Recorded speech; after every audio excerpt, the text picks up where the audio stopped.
talagang shout out. Alam nyo guys, dilaw yung aking kamay kasi nga first time kong nakakita ng dilaw na luya. So ito pala yun siya, oh, ayan.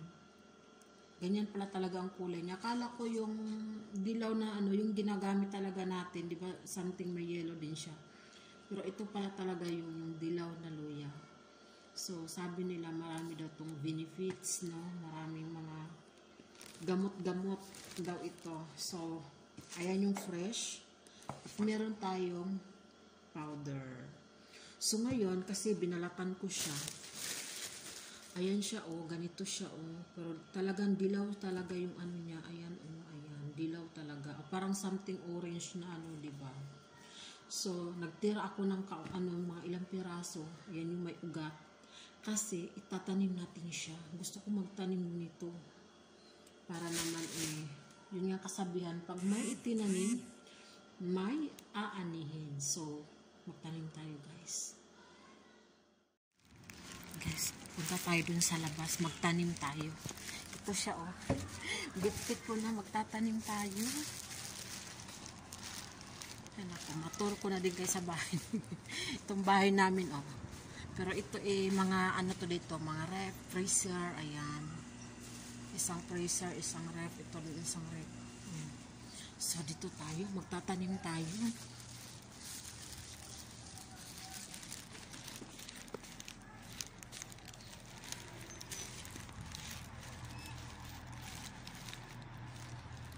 Ayan guys, nandito tayo sa labas ng aming mansyon.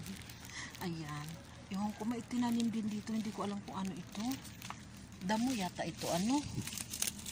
Bunutin natin.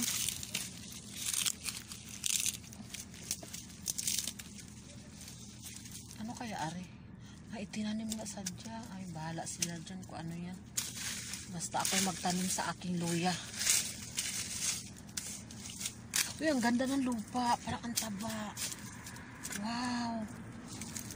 Ang ganda naman ng lupa na to. Ako, ang huling nagaganiri ako nung ano pa. Nung ako'y nasa Laguna pa. Nung ako'y may asawa pa nung araw. Ngayon wala nang asawa. Nasa kabilang bahay na. Punta na sa mga asawa.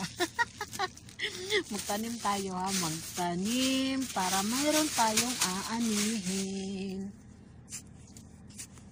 Yung ganda niya nga talaga.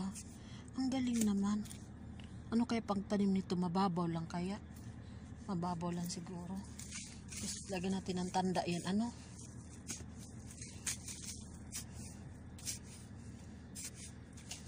Parang ang lalim masyado. Ari, may ugat na baga. Ayan. Wag sanang maano to isa. Ayan, lagyan natin ang palatandaan yan. Ayan, ganda talaga ng lupa. Ang galing naman. Ang ganda ng lupa. Ang kalambot baga. Tapos, meron pa tayo. Isa na ba yun? Ito siya. Isa, dalawa. Saan pa ba tayo? Dito tayo, dito. Tanggalin natin yung damo. Isa, dalawa. Oh, ang ganda ng lupa. Ano? Mabuhangin. Ayan siya. Natatakpan ko pala yung camera. Sorry guys. Excited sa pagtatanim.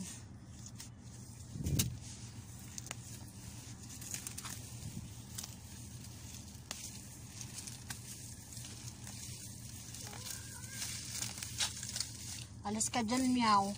Tatanim ako ha. Ming-meng. Nasaan na yun? Ito yun ano. Lagyan natin ang tanda. So ito. Ayan.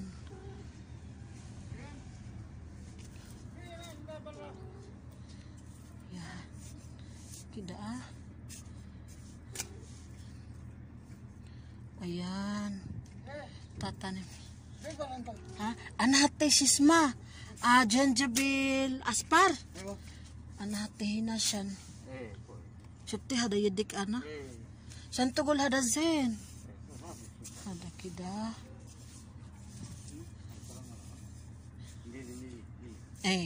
जरूर यदि वहाँ kalau mana next month anak tikitan kalau Inshallah. Ito sila akil?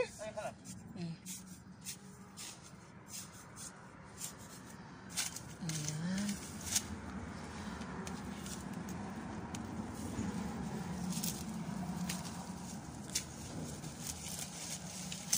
Lumapit yung Indiano. Ano ginagawa ko dito sa labas? Nagtataka siya, nandito ako sa labas. Paano ko to lagyan ng palatandaan? Baka mamaya anuhin nila. Ayan siya. Ayan. Tapos ito siya.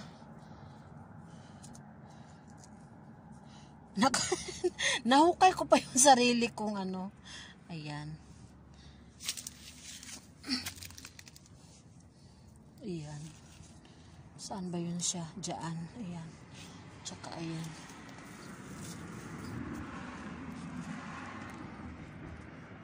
Ayan na. Tapos na tayo magtanim. Ito parang ano. Kalabasa. Ano? Kalabasa nga yata ito. Tanggalin natin yung damo. Parang kalabasa mo ito. Sabi na pag nagtanim ka, tambakan mo ng ano, ng lupa sa gilid-gilid, ganyan. So ayan siya, ayan na. Ayan, may bulaklak din kami dito. Hindi ko alam kung anong klaseng bulaklak are. Ayan oh. Hindi ko malaman kung anong bulaklak. Ito parang ano to? Tingin nyo kalachuchi diga? Bulaklak din ito eh. Ayan. Ayan o, kalachuchi din yan. Ayan. Ito bulaklak namin. Ayan.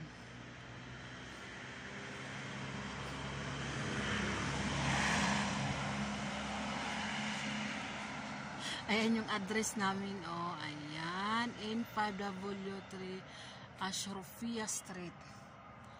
Ayan. So, pasok na tayo sa loob. Ang dami sasakyan dito. Pwede ba itong mauwi sa Pinas? Ayan na guys. Tapos na tayo magtanim. Pwede kaya yung diligan agad? Ayan. Itong mansion namin. Oh.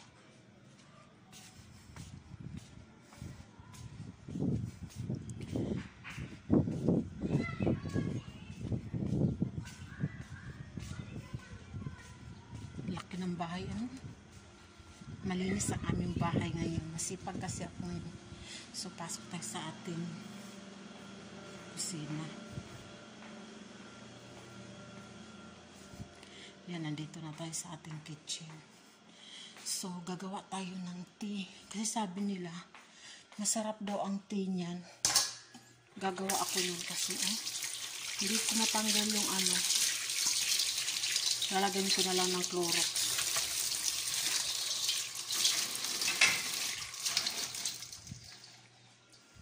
Gagawa tayo ng tea.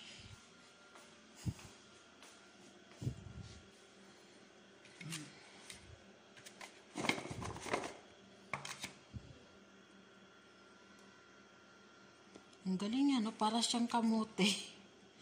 Parang kamuting dilaw, ano? Kamuting orange. Di ba may kamuting ganere ang kulay? Ayan. First time ko talaga makakita ng dilaw na luya talaga. As in. Ayan pala siya. So, gagawa tayo ng tea. Para iinom tayo. Ako na may gusto ko uminom ng mga ganere. Kasi nga maraming gamot daw ito. Gamot daw to sa may goiter ka, sa mga high blood, sa lahat ng ano, pampalinis din daw ng ano. Kaya ugaliin ko ng uminom ng ganere talaga. Ay, yung ginawa ko turmeric. Gawa tayo ng tea. Nalagyan natin ng mainit na tubig at saka ano. Yan lang, yung niyadjad ko na turmeric. Ayan na siya. Ayan. Masarap yun, masarap. Iinom ang aking lola, kaya ako gumawa niyan. At iinom din ako niyan kasi nga maraming benefits itong ano, itong turmeric na ano. Turmeric na fresh ito ha. Meron din kaming powder, kaya lang ang ginamit ko is yung fresh. Ayan. Nagpa-blurred yung aking cam. So, yan.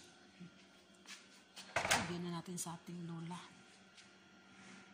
Turmeric, loya na dilaw. Yan siya.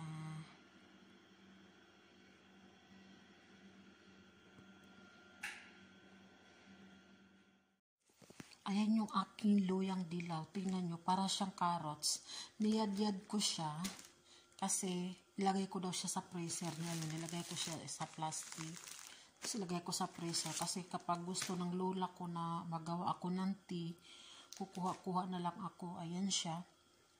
Para siyang carrots, diba? Nung niyad-yad ko, pareho sila ng kulay. So, ayan. Ganyan na ganyan pala siya talaga. Nakagawa na rin ako ng tea na ibigay ko na sa aking lola. Susubukan ko din yung sa akin kasi inom nga ako. Lagyan ko siya ng konting lemon. So, ayan na siya. May pag-stack na kami sa freezer ng loyang dilaw. So, anyway, thank you so much for watching. Sana kung magustuhan nyo to, try nyo rin itong turmeric. Meron kasi mabibili nito turmeric powder. Pwede mo siyang gawing juice, tea, paglagay sa pagkain, pag nagluluto ka. Ayan, ilagay mo siya sa kanin. Lahat siya pwede mo siyang ilagay. So, thank you so much guys. And God bless everyone. Love you all.